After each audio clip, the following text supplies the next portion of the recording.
Summary of Aligned Thinking. Make every moment count. By Jim Steffen. Find the target. Are you overwhelmed with stress and long to-do lists? Are your successes not quite as satisfying as they used to be? For a cure, turn to Aligned Thinking, a method for aligning every action you take every moment of the day with your deepest purpose. Think of getting all four wheels on the track so you finally can make the kind of progress you want without adding extra stress to your life. Ray and Carol may be a lot like you, married, harried, and buried beneath a mountain of tasks. While they are running down the fast track, they wonder what happened to their dreams.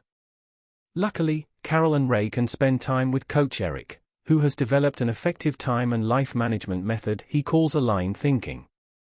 He knows Carol and Ray need the secret of prioritizing, or minute, which means most important now. Coach Eric taught Carol and Ray how to relate their deepest desires to every task each day. At first, they found it impossible to believe that anyone could make every moment count, but Coach Eric broke the process down into bite-sized chunks, so it all seemed manageable. Ray and Carol learned to identify and analyze their goals, and to apply that self-awareness and knowledge to their day-to-day tasks. By implementing the minute secret, concentrating only on what's most important now, you, like Ray and Carol, can align your thinking to focus on actions that further your goals. It sounds simple, and it is. To use and understand this secret, answer 3 important questions. What are your most cherished goals in life? In a world full of distractions, how can you remain focused on these goals? How can you use each moment to move you closer to accomplishing your goals? Search within yourself for your purpose. One way to start answering that question is to create a eulogy for yourself. At the end of your life, what do you want your time on earth to have meant? How would you like your friends and family to remember you? Does your life reflect the values and desires that matter the most to you? Of course, the deeper question is, how do you even know what you really want? Begin to figure this out by listing the things in life you like and value. Think about your needs and desires for the future.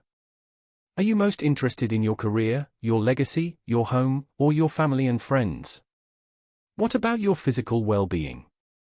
What about serving the community and achieving spiritual goals? Do you want to travel? Do you want more time with your children? More time for a hobby? More time to relax? Now, narrow your list to just one area, the one most important to you. Write down your key goal or goals in this crucial aspect of your life. Think of aligned activities you can do to achieve what you really want. Now look at what remains on your list.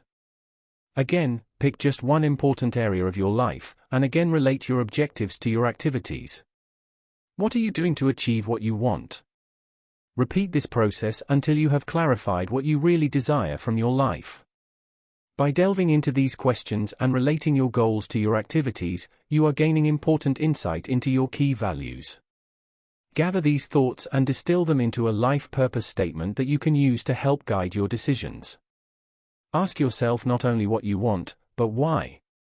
Review your statement regularly, so that it remains a living, useful document. Adjust it as you see fit in light of changes and accomplishments. Try to make each action you take at work relate to the primary professional goals you want to achieve. When you re-evaluate your present activities in light of your true purpose, you may find that you have more opportunities for living in alignment than you realized previously. By making that connection and finding that your daily duties serve your purpose, you turn events that used to drain your energy into ones that invigorate you. Finding freedom in your obligations. Sometimes it's hard to see how the tasks you are obliged to do align with your larger purpose. To clarify this, think about the relationship that each action on your to-do list has with your freedom to pursue your goals. Define your primary desire and then identify the necessary conditions you must fulfill to reach your goal. These are the conditions that support your true desire, but they may not always be fun to do. For example, to get a raise, an example of a primary desire, you might have to work extra hours. Writing your novel may mean spending fewer nights watching TV. When you relate your chores and obligations to your goals, staying motivated becomes easier. As you define your situation, clarify your freedom to act in relation to the demands of your goals. This enables you to cultivate a freedom attitude about everything you do. Once you see the necessary conditions for reaching a goal in a realistic light, you can decide if these conditions are worth it to you. At this point, maintaining your freedom might mean adjusting a primary goal. Alternatively, you can freely accept the burdens imposed by the conditions surrounding your goal. When you freely choose the tasks that form your necessary conditions, doing them generates new energy. Staying focused. How do you stay focused on your deepest goals in a world of distractions? The most important support you can give yourself is to schedule time regularly to review your goals, so they stay uppermost in your mind. Take time each week. Set aside 5 minutes every day and a few minutes more on the weekend to focus on your goals.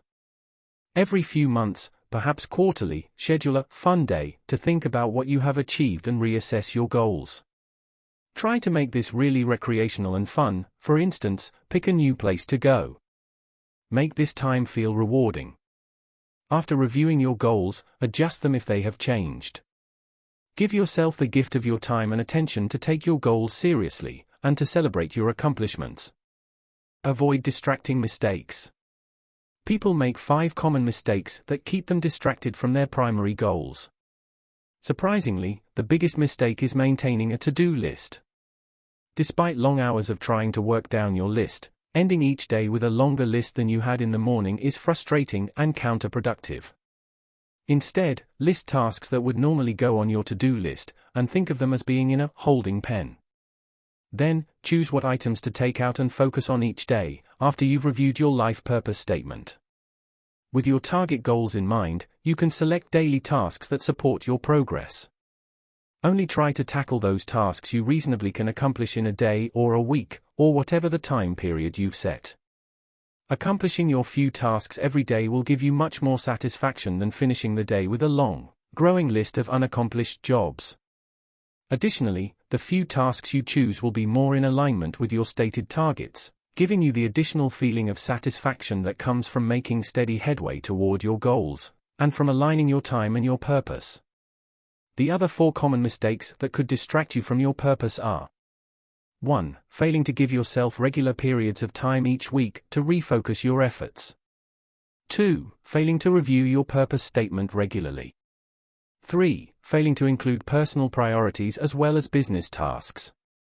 Be comprehensive. 4. Failing to set realistic expectations about what you can accomplish. Estimate how long each task will take to avoid overplanning. Schedule daily and weekly periods of time to focus on your priorities. Review your professional and personal goals, and your holding pen. Schedule your day based on aligning your activities and your true goals. Cultivating the attitude of freedom. A freely chosen goal can generate problems and challenges you may not want, and may not have anticipated. Generally, you will come to realize that navigating these issues is necessary to achieving your goal. Following Coach Eric's advice, Carol and Ray set aside time to analyze their life values and goals. They agreed to figure out ways to help support each other in the areas of life where their goals diverged. They started each day by reviewing their purpose and trying to schedule tasks related to their goals. Though it was sometimes difficult, they began to see that even tasks they didn't like to do formed part of the necessary conditions for achieving future goals. However, they still had trouble seeing how they could make every moment align with their goals. To help them deal with this challenge, Coach Eric advised them to focus on the present, and not to look to the past or the future for help. That just wastes the only resource you really control, the present moment. Ask yourself, Coach Eric said, if the only thing I can control is the present, how could I make my actions count the most right now? Doing only what you feel like or only what others wish you to do is not taking control of your life and your moments. The secret to getting the most out of each moment is determining what is most important now and using the minute strategy. Once you identify your most important current priority, think about how you want to accomplish it right now. Do you want to make the minimum effort because you're not that interested in it? Is your effort half-hearted because you're thinking about all the other things you have to do later? These attitudes are counterproductive. Once you choose what is most important now, let the other tasks fade into the background so you fully concentrate on your chosen minute. You will derive the most satisfaction and do the best job when you focus 100% of your attention and effort on the task at hand. Living in the flow is living in alignment. When you focus totally on your chosen task, you make all your moments count. As you begin a new activity, pause to consider it in relation to your most important goals. Once you find your minute, set aside all other tasks until you've accomplished that first task, your minute task. Then move on to the next task.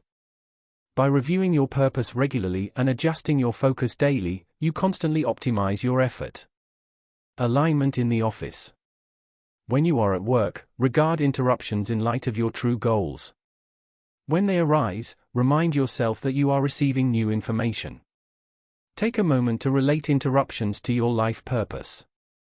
Are they part of the necessary conditions you must deal with to reach your desired goals? If so, embrace them as opportunities. The minute secret is invaluable for motivating employees to remember the relationship between giving their best effort at work and accomplishing their own primary goals. Ask your employees to define for themselves what they most want from work. Ask them to consider what they want to give to the people who matter in their lives. Finally, ask them to think about what they will give the company in exchange for what they want. Explore for yourself the connection between your goals and what you give to those at work, including your customers or clients. Carry this line of thinking home so you remain aware of the connections between your actions and your goals. Even children can benefit from the minute secret. Share your goals with your children, and they just might help you stay aligned. By clarifying their goals and applying Coach Eric's methods, Carol and Ray became less stressed, felt more overall satisfaction in their accomplishments and made daily progress toward achieving their real goals.